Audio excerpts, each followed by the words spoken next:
ہند میں حکمت دین کوئی کہاں سے سیکھے، نہ کہیں لذت کردار نہ افکار عمیق۔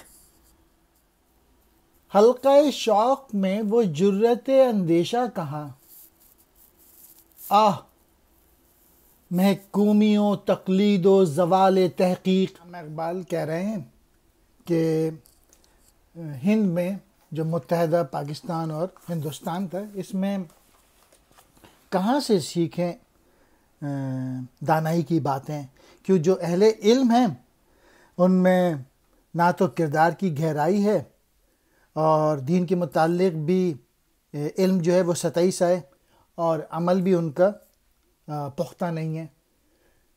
دوسرے شعر میں علامہ اقبال کہہ رہے ہیں کہ جو اہل شوق لوگ تھے، جو کہ تصوف والے تھے، جو فقر والے تھے، اگر یہاں بھی آئیں تو ان کا بھی وہی حال ہے، یعنی جو دینی لوگ تھے ان کا بھی وہی حال ہے۔ اور اس کی وجہ کیا ہے؟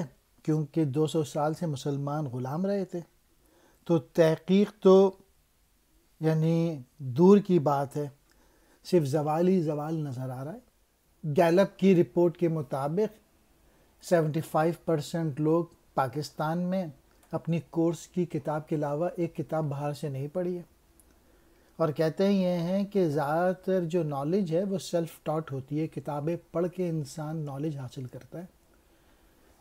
جب آپ کتابیں ہی نہیں پڑھیں گے تو تحقیق کہاں سے کریں گے؟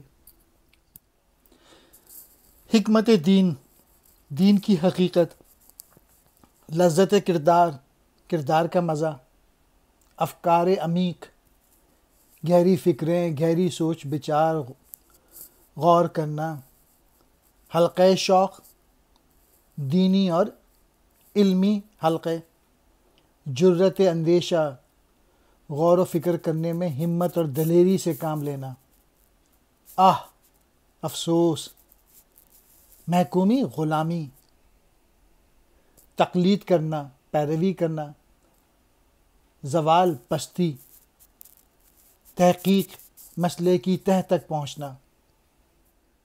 خود بدلتے نہیں، قرآن کو بدل دیتے ہیں، ہوئے کس درجہ فقیہان حرم بے توفیق۔ ان غلاموں کا یہ مسلک ہے کہ ناقص ہے کتاب،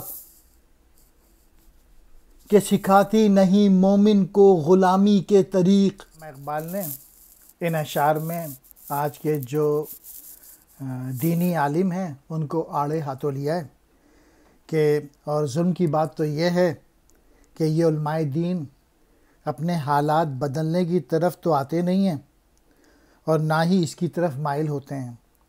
قرآن کو البتہ بدلنے کی کوشش کر دیتے ہیں، گویا وہ اس حد تک بے توفیق ہو چکے ہیں، بے ہمت ہو چکے ہیں، اور یہ جو غلام ہیں اپنے طور طریقوں سے یہ ظاہر کرنے کی کوشش کرتے ہیں کہ توبہ توبہ نعوذ باللہ، قرآن مکمل کتاب نہیں، کیونکہ اس نے مسلمانوں کو غلامی کے طریقے نہیں سکھائے۔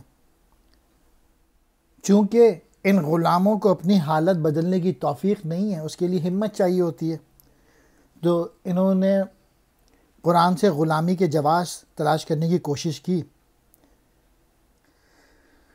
قرآن تو غلامی اور محکومی نہیں، وہ تو حکمرانی سکھاتی ہے۔ وہ تو قرآن یہ سکھاتا ہے کہ کسی کے آگے نہ جھکو سوائے اللہ تعالیٰ کے۔ قرآن تو آزادی سکھاتا ہے، اپنا پوٹینشیل ڈیولپ کرنا سکھاتا ہے۔